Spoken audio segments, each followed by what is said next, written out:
In the northern half of the Korean Peninsula, beyond the barbed wire and minefields that scar the land, there exists a country that seems frozen in time, sealed off from the modern world, and wrapped in layers of myth, fear, and secrecy. To some, it is a nightmare state ruled by propaganda and repression. To others, it is the last surviving battlefield of the Cold War. But to understand how North Korea became what it is today, one must strip away the slogans, the caricatures, and the rumors, and return to a past shaped by invasion, colonial domination, ideological struggle, and relentless survival. North Korea did not emerge overnight. It was forged by history, by war, by trauma, and by choices made under extraordinary pressure. For centuries, Korea existed as a unified civilization. Long before the modern borders, the Korean Peninsula was ruled by dynasties that valued Confucian order, centralized authority, and cultural continuity. From the Goryeo dynasty through the long reign of the Joseon dynasty, Korea developed a distinct identity, rooted in language, scholarship, and rigid social hierarchy. Yet despite its cultural strength, Korea's geographic position made it vulnerable. Caught between powerful neighbors, China, Japan, and later Russia, it became a strategic prize in the struggles of empires. By the late 19th century, this vulnerability turned catastrophic. Japan, newly industrialized and militarized, set its sights on Korea.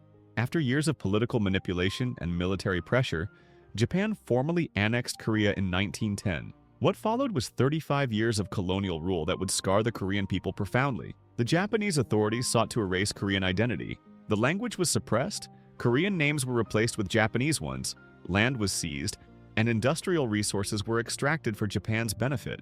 Resistance movements emerged both inside Korea and in exile, but they were brutally crushed. Millions of Koreans were conscripted for forced labor, and countless women were coerced into sexual slavery. This period of occupation planted deep seeds of resentment, nationalism, and revolutionary fervor. When World War II engulfed the globe, Korea's fate became entangled with the ambitions of great powers once again. In August 1945, Japan surrendered after the atomic bombings of Hiroshima and Nagasaki. Suddenly, colonial rule collapsed. But liberation did not bring unity or independence. Instead, the peninsula was hastily divided along the 38th parallel.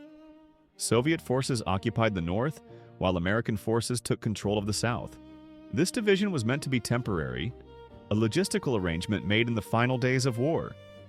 Yet it would become permanent. In the Soviet-occupied north, a new political order began to take shape. The Soviets sought a loyal, communist-aligned government, and they found their ideal candidate in a former guerrilla fighter named Kim Il-sung. Kim had spent years fighting Japanese forces in Manchuria and later served in the Soviet Red Army. He was young, charismatic, and deeply committed to Marxist-Leninist ideals. With Soviet backing, Kim rose quickly. Land reforms redistributed property from landlords to peasants. Industries were nationalized and political rivals were eliminated or absorbed. The groundwork for a centralized one-party state was laid with remarkable speed.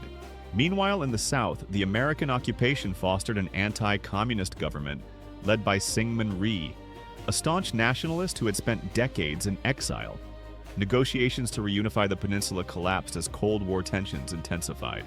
In 1948, two separate states were formally declared: the Democratic People's Republic of Korea in the north and the Republic of Korea in the south. Each claimed to be the sole legitimate government of all Korea. War became almost inevitable. That war erupted in the early hours of June 25, 1950. North Korean forces crossed the 38th parallel in a massive surprise invasion, aiming to reunify the peninsula by force. Initially, the attack was devastatingly successful. Seoul fell within days, and South Korean and American troops were pushed to the brink of defeat. But the conflict quickly escalated into an international war. The United States led a United Nations coalition to defend the South, while China entered the war on the side of the North after UN forces approached its border. The fighting was brutal and relentless. Cities were leveled, civilians were massacred, the peninsula was reduced to ruins. By the time an armistice was signed in 1953, an estimated 3 million people were dead, and Korea remained divided almost exactly where it had begun. No peace treaty was ever signed. Technically, the war never ended. For North Korea, the war became the defining trauma of its national identity. The devastation inflicted by American bombing campaigns, more destructive proportionally than those suffered by Germany or Japan, was seared into collective memory. Survival, self-reliance, and military strength became obsessions. In the aftermath of war, Kim Il-sung consolidated his power with ruthless efficiency. Political purges eliminated rivals within the Communist Party. Those with ties to the Soviet Union or China were sidelined or executed. By the late 1950s, Kim stood unchallenged. He reshaped Marxism-Leninism into a uniquely Korean ideology known as Juche. Juche emphasized self-reliance, national independence, and absolute loyalty to the leader. While presented as a philosophical doctrine, it functioned primarily as a tool to justify Kim's personal rule and the isolation of the state.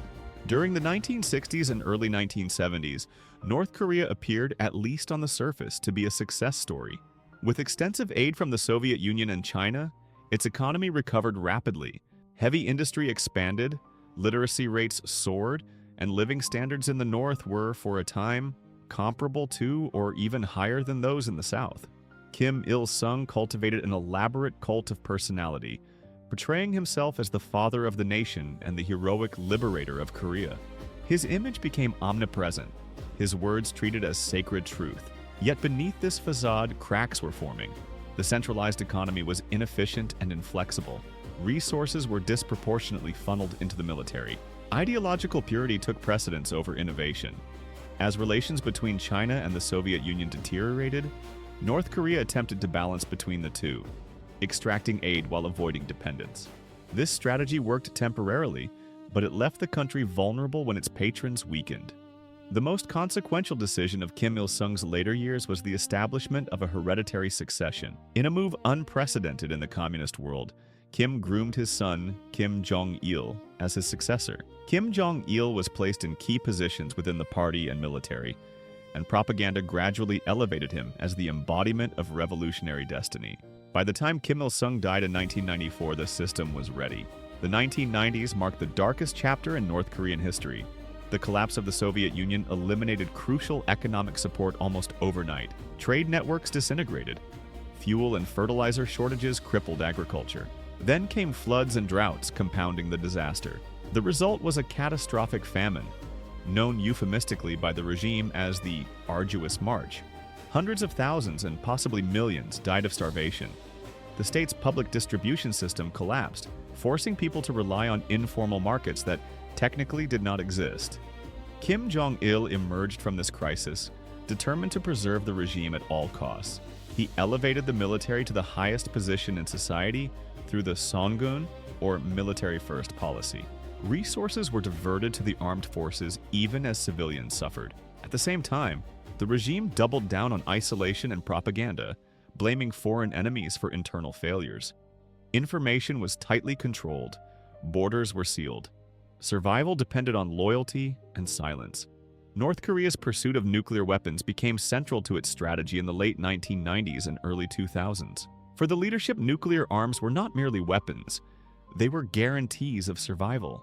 Negotiations with the United States and regional powers ebbed and flowed, marked by temporary agreements and abrupt breakdowns. Each side accused the other of bad faith. Meanwhile, North Korea conducted missile tests and nuclear detonations, drawing international condemnation and sanctions. When Kim Jong-il died in 2011, the world watched anxiously as his youngest son, Kim Jong Un, assumed power. Barely in his late 20s, Kim Jong Un was initially dismissed by outsiders as inexperienced and weak. Those assumptions were quickly proven wrong. Within years, he executed or purged senior officials, including his own uncle. He accelerated nuclear and missile programs at an unprecedented pace, achieving capabilities that reshaped regional security calculations. Under Kim Jong-un, North Korea has oscillated between extreme provocation and dramatic diplomacy. Missile launches have been followed by summits. Threats of nuclear war have given way to handshakes with foreign leaders.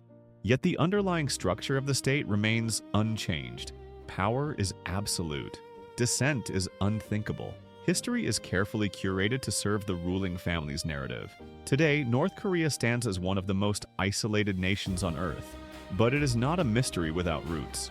Its system was built step by step, shaped by colonial trauma, devastating war, ideological rigidity, and the relentless pursuit of regime survival. It is a country defined as much by fear of the outside world as by memories of invasion and betrayal. To understand North Korea is not to excuse its actions, but to recognize that it is a product of history, one that continues to unfold. Still technically at war, still governed by the shadows of the past.